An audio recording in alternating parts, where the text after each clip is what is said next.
What is ethics?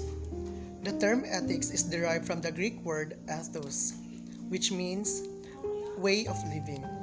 Ethics is a subfield of philosophy that deals with human conduct, particularly how people behave in social settings, in order to understand what is morally right and wrong, just or unjust. For our moral judgments, in other broader sense, ethics considers how people interact with one another and with nature, as well as their own freedom, responsibility, and sense of justice.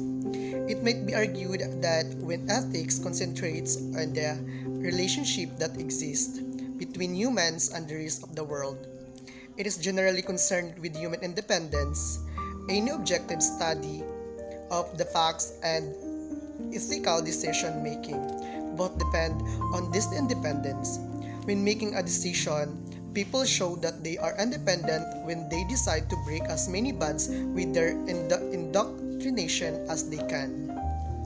It will be understood that choosing an ethical course of action is challenging insofar as the operation demands a level of ludicity that enables to appraise something objectively and choose an appropriate course of action. So next is how ethics differs from morality. Here, a thorough explanation of the distinction between ethics and morality is provided. The systematization, defense, and recommendation of conceptions of appropriate and inappropriate behavior are all part of the philosophical subfield of ethics. A set of rules or principles developed from a code of conduct from a specific philosophy, religion, or culture can be referred to as a morality.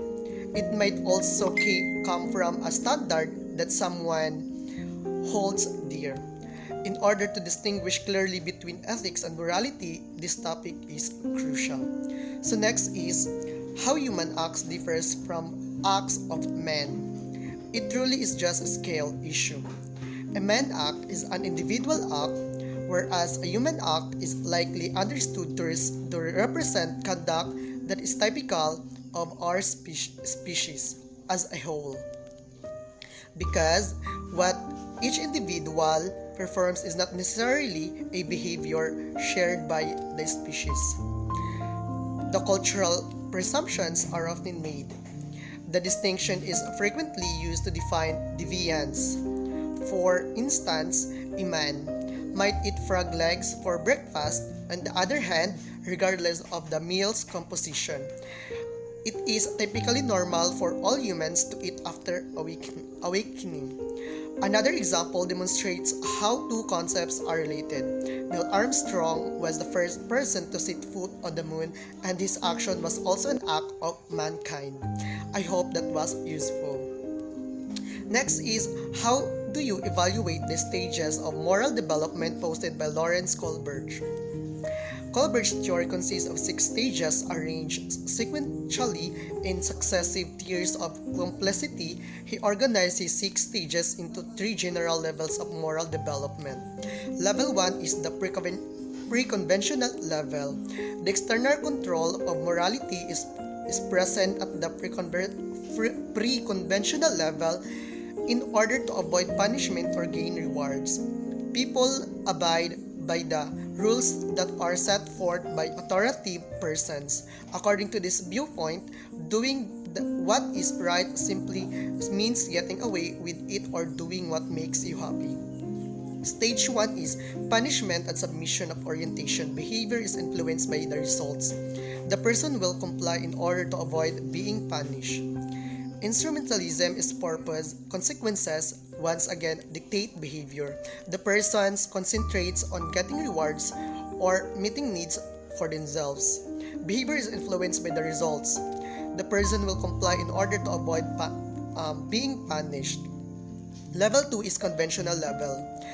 Conformity to social norms is vital to the person on a traditional level.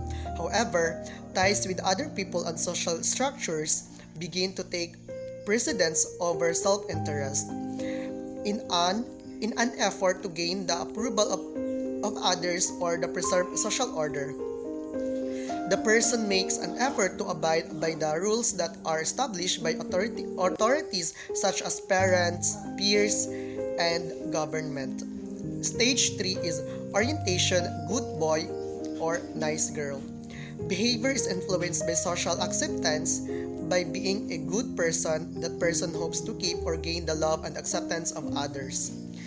Law and other emphasis the laws and social norms that govern behavior, the person now considers a wider perspective. That the social laws making moral decisions involves more than just taking someone's closer relationship into account. The person holds the view that laws are rules uphold social order, which is something that should be protected. Level 3 is the unconventional or fundamental level. The person transcends their own society's perspective when they reach the post-conventional level. Morality is described in the terms of universally applicable abstract values and concepts. The person makes an effort to view things from everyone else's perspective. Stage 5 is a social contract perspective. Individual freedoms dictate behavior. The person sees laws and regulations as adaptable tools to advancing human goals. That is, there are regulations that can be broken in the right circumstances. When laws conflict with people's constitutional rights and interests of the majority, they do not benefit society should be replaced with alternatives. The number 5 is next is number 5. How do you elucidate cultural relativism? The idea of seeing a culture's ideas, values, and practices from the perspective of that culture itself is known as cultural relativism. It claims that there are no universal truths and that each culture must be understood in its own particular words, since they cannot be transformed into universally understood terms. The principle is occasionally applied to prevent cultural bias in research and to prevent evaluating another culture according to the norms of one's own. Cultural relativism has thus been seen as an effort to steer clear of ethnocentrism. Cultural relativism is the capacity of comprehend another culture and the culture's terms, and as a result refrain from judging others based on the norms of one's own culture. So next is, are all your learning in ethics applicable to your daily life? Why and why not? Character, or who you are when no one's saying is the ethics is all about. If you can be trusted when people leave you alone with money, they won't miss. If you are the kind of the person who will keep money that was accidentally given to you by a teller or clerk, money that isn't yours, then when faced with real and serious ethical dilemma, you will always choose the wrong course of action. The simple course of action, the fastest course of action, the lazy course of action, your prosperity depends heavily on your moral character. It takes a lifetime of practice, and it was you do and are when no one can see you. Character cannot be summoned in an instant. Being occasionally honest is impossible. Either you are honest or you are not. Integrity is a long-term commitment to moral constancy. The qualities that people seek out the most are integrity and character. They are essential to society's survival. We will find another inside ourselves that we have not previously put there. The author said, when life does get harsh and the crisis is clearly at hand, when we must in an instant search inward for strength or character to see us through.